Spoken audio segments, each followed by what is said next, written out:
Good evening, everyone, and welcome to BT's Fly Tying Friday. Tonight, 8 September 2023, we're going to be tying a couple of hoppers. Going to have a new way of doing the weekly tip tonight. We call it the Bagley twist. Now, what is the Bagley twist? Stick around, you'll find out. Anyway, we're the Beattys from Boise, Idaho, and happen to remember where all the buttons are right now. And we'll try to get through this with as few problems as possible. And we've got two flies tonight, and Gretchen's going to start with a Joe's hopper, a modified Joe's hopper. And I'm going to do a new fly that's never been seen before. Well, except since the last time. Well, you'll see what I'm talking about. But anyway, it is hopper season. It is hopper season. I've seen them in the garden. Yep, in the garden. We'll talk about them in a little bit. But how would you like to start? With your recipe, your materials, or what? Let's go ahead and start with the recipe while we switch places here. So I'm tying this on a 3XL hook, and I'm actually doing a size 8. I'm going to use black thread, 6/0. The tail, I started out using red feather hackle fibers for the tail, and I just did not think it gave enough oomph to them. So I just didn't like the way where they responded in the water and the way they look. So I'm going to use some red marabou, just the very tips of the red marabou. Body hackle, brown, and I think just brown. I'm not going to put grizzly with that in mine. And then I'm going to use yellow poly for the body, and turkey over squirrel for the wing. And the hackle, I'm going to mix some grizzly in with the brown, because I did that today and I really like the way it looked. So if you take a look over, if you want to see it, we'll show it to them right now. Now this fly is the variation of what I'm going to do tonight, because as you look, it doesn't have a yellow body. It's poly variegated black gray kind of a thing, and I just with black hackle, and but I just thought I'd try something different. So that's kind of where we're going. This is actually more probably like what I'm going to be doing with the yellow body. Oh, by the way, this one, the wing is sitting down a little bit because I tried something different. I don't have squirrel under there. I put some poly yarn under there. Oh, wow. So if you look at this, you can see on this one, the wing is sitting up a little better.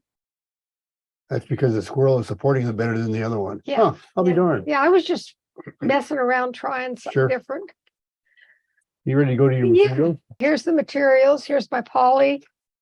I've got some marabou and some hackle fibers just in case I have trouble. There's my hackle, squirrel tail, turkey. That's it. I'm going to start the wrap, the base wrap, about 1/4 back from the eye. There's a half, and that's about 1/4. And I'm not too concerned about a really tight base wrap on this one, because I'm just going to be wrapping poly. And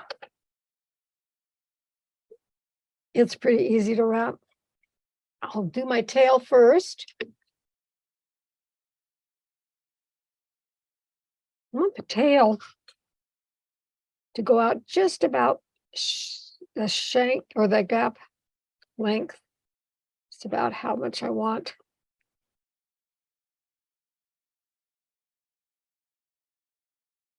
For the tail. Now I've got marabou floating all over the room. Well, this is the only problem I have with the marabou. It wants to flare. There, I got it. That last 2 or 3 wraps over the marabou has got to be really, really soft if you don't want the tail to flare. If you want the tail to flare, no problem. Tie it in here about at the 1/4 point.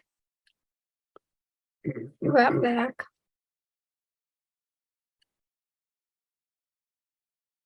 Then I'm going to tie in some body hackle. Like to kind of tie that behind.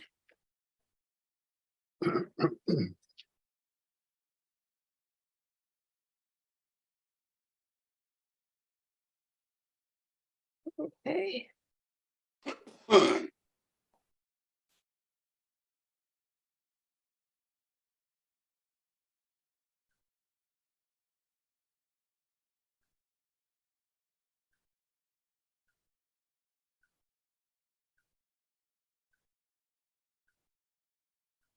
Not tied as many of these as I have some other flies because we didn't do this as a commercial tie. So Until let's see. Well, until this week, I don't think we've tied them in the last 20 years. Either one of the ones that we've got here tonight, have we? no, I don't think so.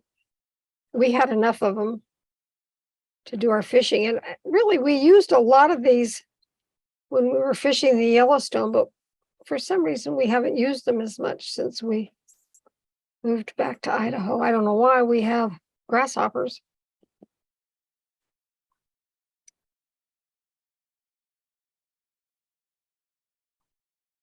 Now I find if I leave that hackle like that, it makes my wing stand up just a little more than I like. So I like to take my scissors kind of at an angle and just clip it a bit here. Give it a little bit of a haircut to, I want to get that one right there, and it doesn't want to come. There we go. So that my wing will lay a little better.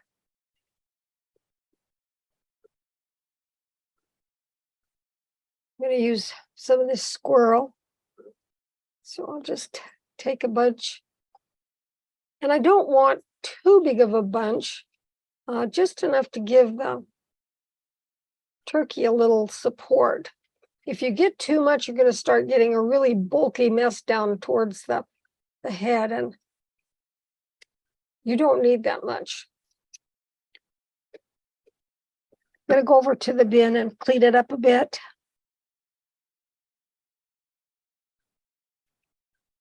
And I do like to stack it. Use L stacker You're here. going to have to use my plastics. Oh, this is awful. You're using my stacker? Oh my God. That's what I tried with for years. Just go home week. Yep. That was part of the contract when we got married. He had to make me a stacker.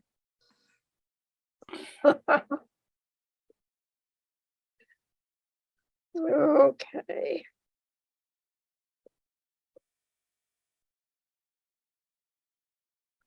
Well, that's kind of wily, but I think it'll be okay. And I want it to go just back to the back of the full shank, or the full hook, right back there.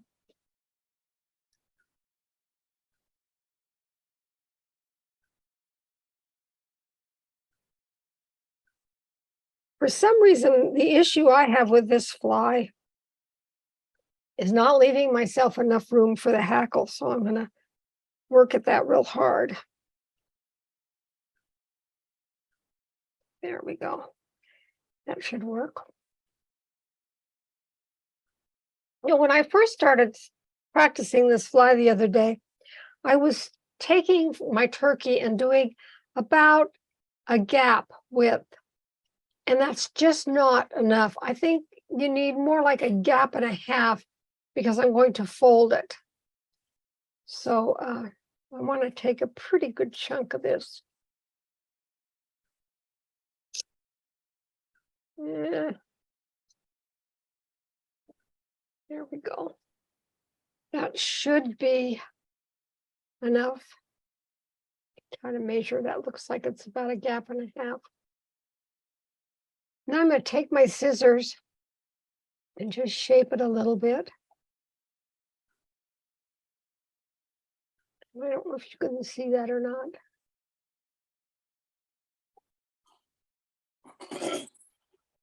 Earlier, I was folding it and then setting it on the hook.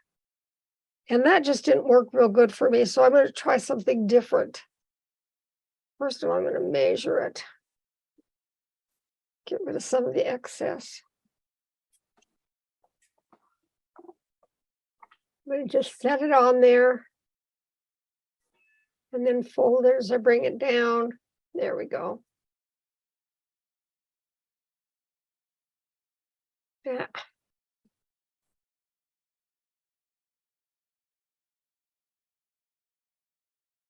Yeah, that looks pretty good. I have to stand up a little more though.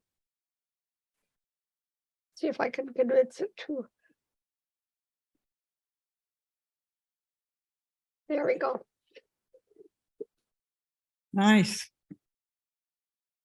Got it pretty even. You've never done that before, have you? No, I haven't. Yeah, right. That looks great. Well, it'd been a while, so I have to admit, I had to remember my moves. You know, I could now. Did I fold it first, or did I? So when you've been away from a pattern for a while, sometimes it takes a little bit of time to remember what you were doing. Okay, I'm going to get some hackle out. If you notice, this hackle is kind of twisted. If I weren't on camera, I might try to use it anyway, but I'm just going to cut it off. Get rid of that twist. Tie my hackle on.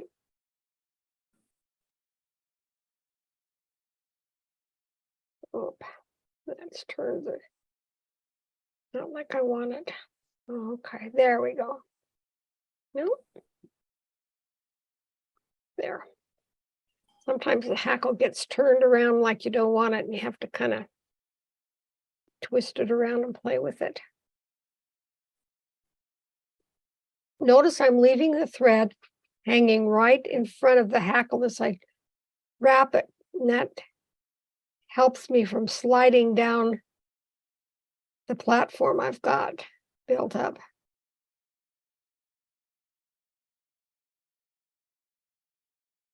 Take 1, 2 wraps, press this back.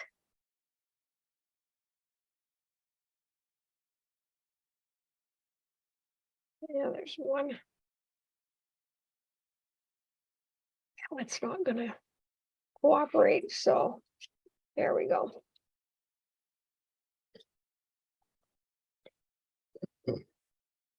Trim off my hackle. And now we'll do a whip finish. A good whip finish, starting back and taking 3 wraps forward. Got a couple of things of hackle here. There we go. There's a modified Joe's hopper. Well, this is where we're going now. Oh, great. And this is a never before be seen hopper. I've never fished it. I'm going to tell you right now, it's the best fish catching fly there ever was. And how do I know that? Well, I know that because John Correct at Riverkeeper Flies says the fly that this thing is patterned after the legs. It's patterned after a fly called the, let me get it right here, thunder thighs. And thus the rest of the fly I know is a great fish catching fly because it's named after the clodhopper developed by Paul Stimson. And in fact, the clodhopper is my #1 choice for an on-stream hopper until this fly came along. I know this one's going to do great, and you'll see how it goes together here in just a little bit. But for right now, let's go back to that. That Thunder Thighs was developed by a guy by the name of Eric Paramore.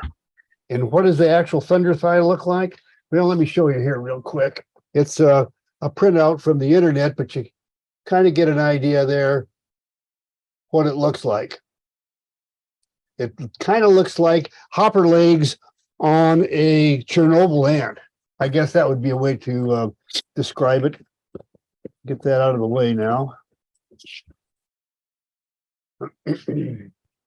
And we're back to our roadmap fly. That's where we're going. How we're going to get there? Well, we're going to go to a recipe and the UV Thunder Klod. I didn't say Thunder Cloud, I said Thunder Klod. We took thunder from the thunder thighs and clod from the clod hopper to come up with a pattern. It's a new pattern, and I have every confidence it will fish just great. And the UV, well, that'll become pretty evident here in just a bit. I'm going to be using a 2X long dry fly hook. However, a 1X or a 3X would be just fine. The reason I'm using 2X is I don't use a lot of 2X. I got a whole bunch of them around here and I'm trying to get rid of them. So that's the reason. And by the way, this is a fly that I call a pattern fly. It's not one that you want to try to copy the colors and everything that I'm using here. You want to take the design and apply your own stuff, your own size, your own colors, etc., to come up with what works in your area. The thread, I'm using single strand floss because I find floss works really well for finding the double strands of foam to the hook. The tail is a foam strip. The body is also foam strip. The legs are foam strip, and the wings can be elk, deer, squirrel, or whatever you want, and the head's foam folded. What I'm going to be using is a size 8 2XL hooks, and I've got my rubber legs material, and I have strips of 2mm foam that I'll be using, and some elk hair, and single strand floss. I want you to see the relationship between the material and the floss. If I were tying this to go fishing, I fish a lot of gray hoppers, by the way, I would be using gray single strand floss. But here you can readily see everything that makes this thing go together. That's why it's a pattern fly. It's just a pattern for you to take and develop your own fly for your own needs in your own waters.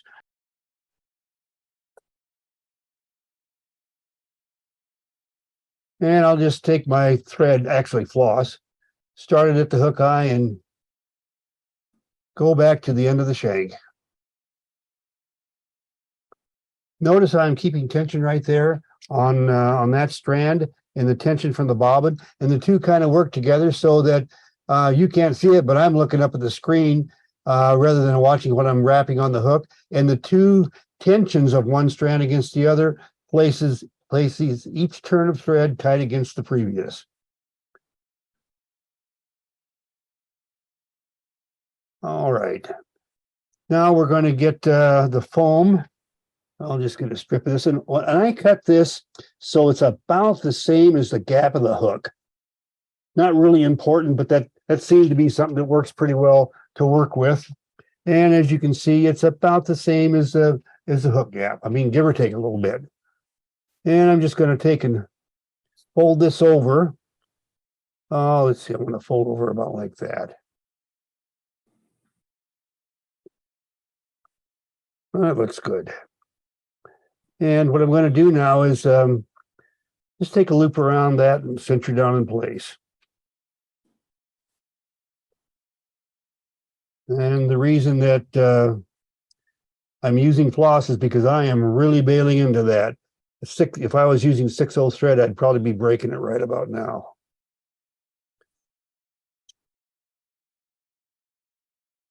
And I'll just move forward just a little bit. And we want to do another segment for the body.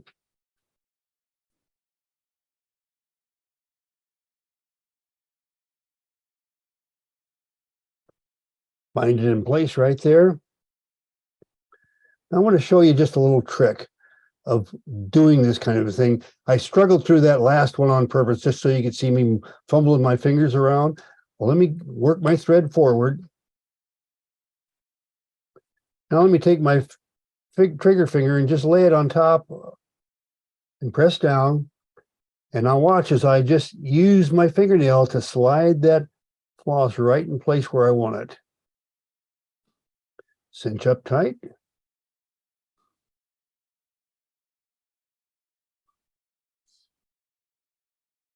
All right, now I'm just gonna wrap all the way forward. The head area will be right there in front.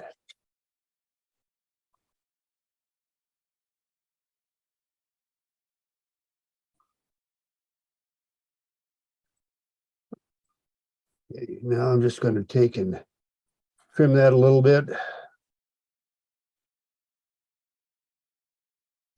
There we go. Now that's more like I need it. Just need that rounded out a bit.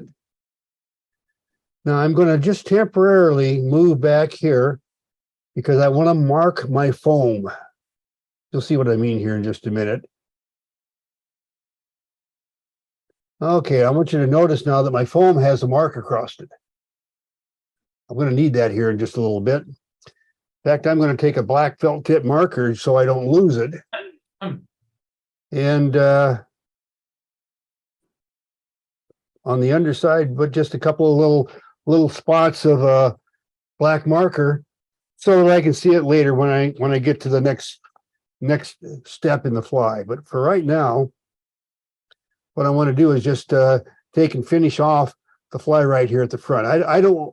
I can do it. Doesn't make any difference. I just don't like what a fly looks like when I cross over a body area like that and have the stuff going across. You can do it in your own fish and it makes absolutely no difference, but I don't particularly like it. So I'm going to go ahead and finish that off, and then I'll add it back at the back in just a little bit.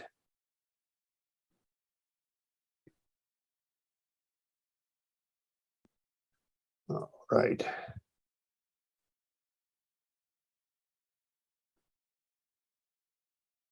Okay, now it's time to form the legs, and we're going to talk about those legs for a minute.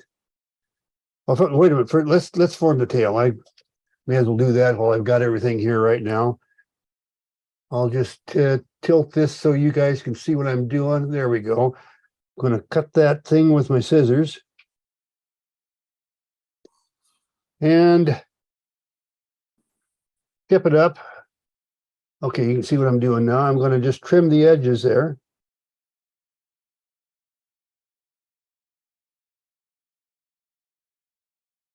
Well, there it is, all trimmed. Now I want to show you something. You see that is not spread apart very much. If you had tied these on individually on top and trimmed it later, your fly will end up with the tail that looks like that. Now, if that's what you want, that's great. But I really didn't want that. I wanted them pretty well sticking together. And in fact, I'll probably, before I go fishing with it, I'll put a little drop of glue in there and give it a press and push my tail together. But for right now, it's just going to stay there like that. Now let's get over here to the legs. The original fly, the thunder thighs, they would take a strip of foam, cut it, knot on a piece of rubber leg material, and tie it to the fly, just like I'm holding in there right now. I'm not going to do that. That was the original. I've kind of changed things around a bit. And in fact, what I'm going to do is I'm going to fold this over and eyeball. Let's see, I think I want to cut it off about middle of the tail. Give it a little nick. Okay, now I can see where I cut that. I'll just cut that off so that sticks out front. It'll fold over. That's a little bit too long. Let me make it a little bit shorter. Comes to the end of the hook. Yep, that's perfect. That's what I want. Now what I'm going to do is form my legs. And I struggled with this afternoon. I tried everything under the sun to show you guys, because how I really do it is I pick it up in my hand and you can't see anything but my fingers because I'm cutting legs. Well, I needed to be able to show you how to cut these legs. And I've tried everything under the sun. We could try it from the other side here, and that didn't work out real well. And this one is tough to get in there. I didn't want to rearrange all my cameras just to show you how to cut legs, but I found that I could put it about like that, and you can get a pretty good view of what I'm going to do. And what I'm going to do right now is, now this is important. Let me get my scissors in here, and I'm going to cut a really fine strip. Oh, my finger's in the way. That's the other. I can see it. That's all right. I have to bring something else into play here, and that is my clip. Because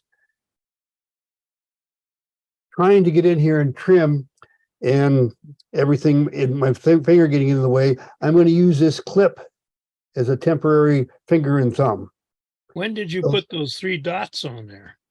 Those 3 dots are there so that the mark that I put on with my thread, it's still sort of there, but I wanted to know that's going to be where the head gets tied down right there. And I just put the 3 dots to keep it marked so that I know how to cut my legs, Jim. Yeah. Okay. Okay, now the my finger and thumb is going to actually be this clip. Gretch is going to talk about these clips later. But for right now, see, good. I am going to cut just a fine leg down this side like this until I'm almost back to my dots. And then if I want the leg to lay more or less parallel to the hook shank, I'll cut straight to the dots. If I want it to kind of tilt up a bit, I will angle the last nick of my cut towards the center. See how it's a little bit wider now towards the base end here than it is out here towards the tip? Mm-hmm. All right, we're going to do the same thing on the other side here now.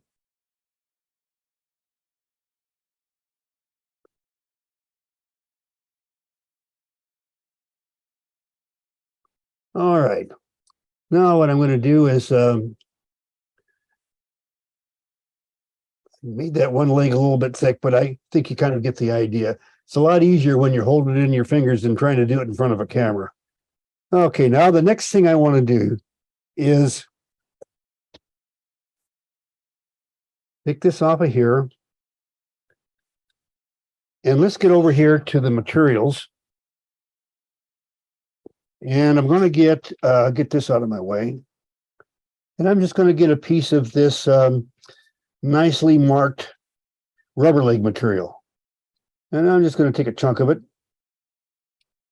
and cut it off and take it over to the vise to make my legs.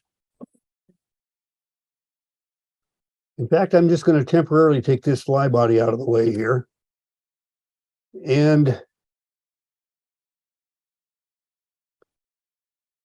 form an overhand knot. Now, the right and left thing that we talked about last season is going to become pretty important to get your legs to lay straight. So this is a left-handed. There we go. That's what I wanted. It's really important though. Now I don't want to tighten that up too much. Well, like that. And that is we'll call it a left-handed overhand knot. I am going to now go on the other end and form a knot. It's going to look the same, except it's a mirror image. Again, I'll curl it up and over the top. But this one's going to the right, and I can handle the right a heck of a lot better than I can going to the left.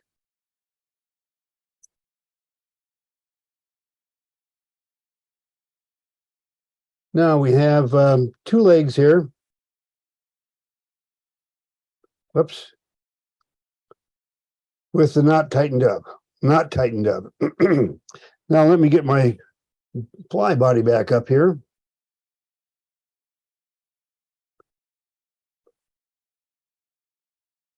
All right. And I'm going to grab my leg material that's already knotted, and we're going to do the offside leg first.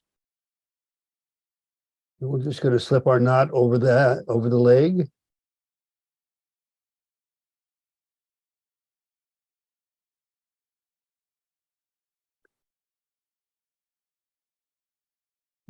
Okay, that looks pretty good. Is that gonna, yep, gonna lay just right.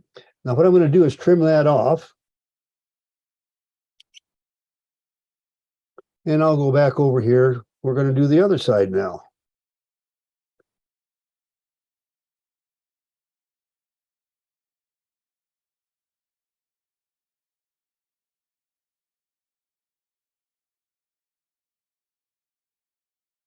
Now don't pull it too tight.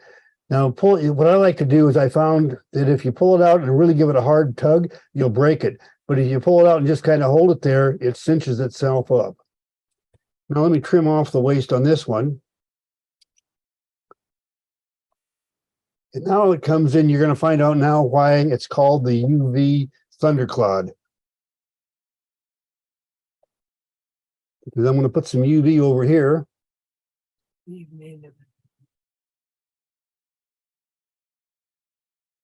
And some UV on here.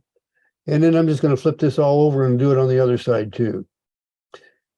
I didn't think that the other side would make any difference. And when I tested this casting in the yard, you'd snap the legs off of it because it wasn't well anchored on both sides of the larger thunder leg, if you will.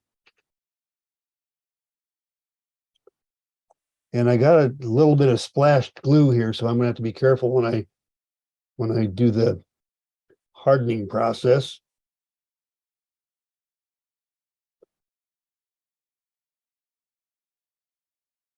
All right, good. Now that piece of glue that's splashed here, this is going away anyhow, so I'll just quickly get rid of it. So that's what we end up with. Now I'm going to reattach my floss.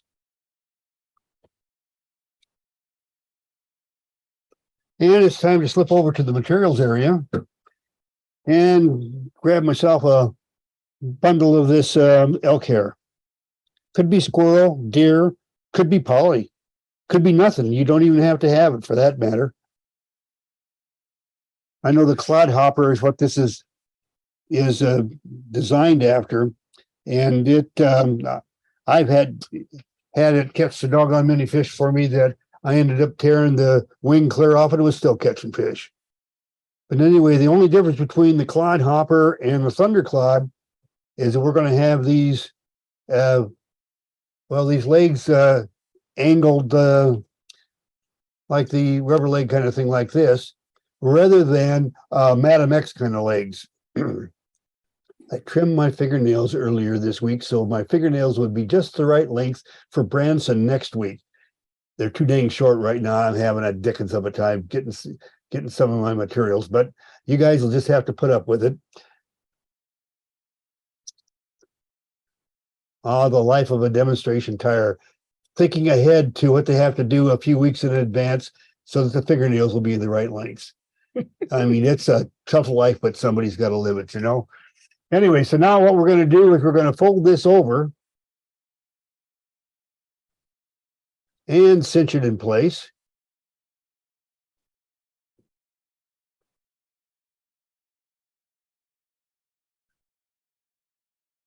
Yep. Oh, I forgot to do something here. Let me undo this. Put this back over here. One of the things that I found, it's a lot easier to adjust the length of these legs before I fold it over than after, because I don't have to mess around with the animal hair, whether it's deer or whatever. I'm just going to make them both the same length right now. Now I can fold it back over.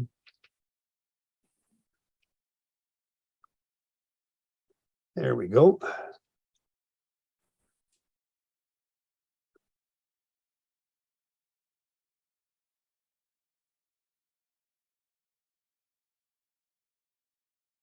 All right, good. Yep, I'm happy with that. And let's do a whip finish.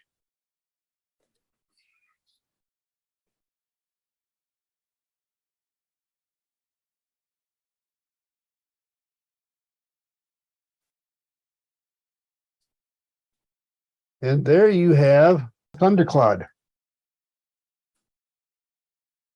Any questions?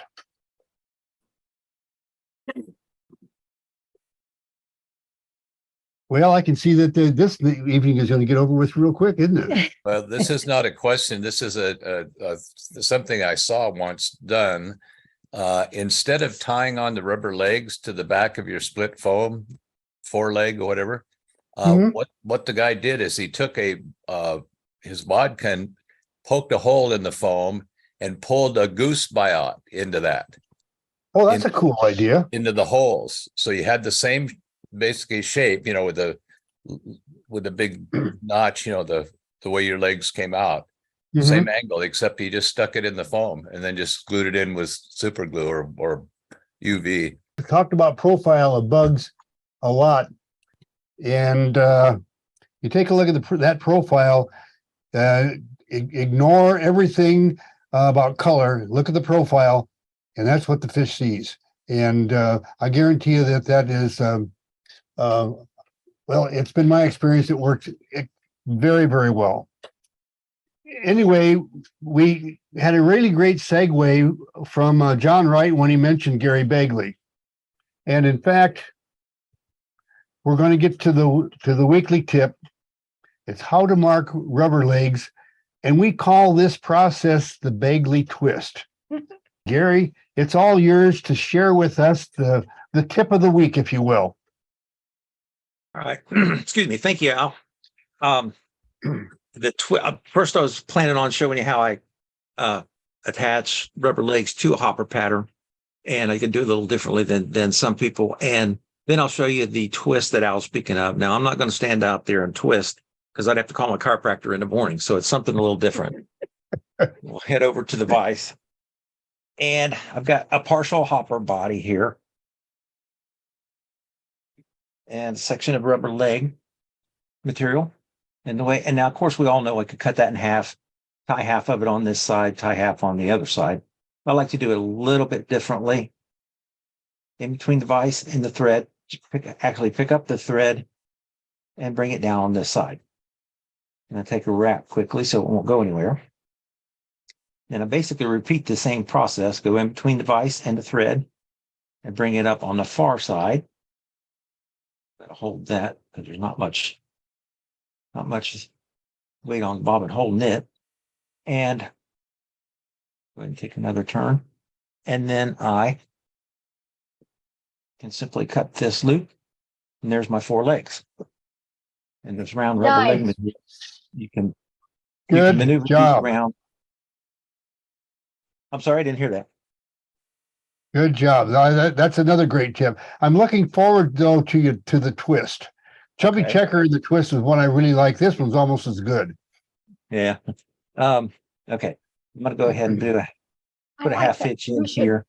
Keep that for the And tips. whip so the legs won't move around on me. Okay. And actually I can get rid of the thread.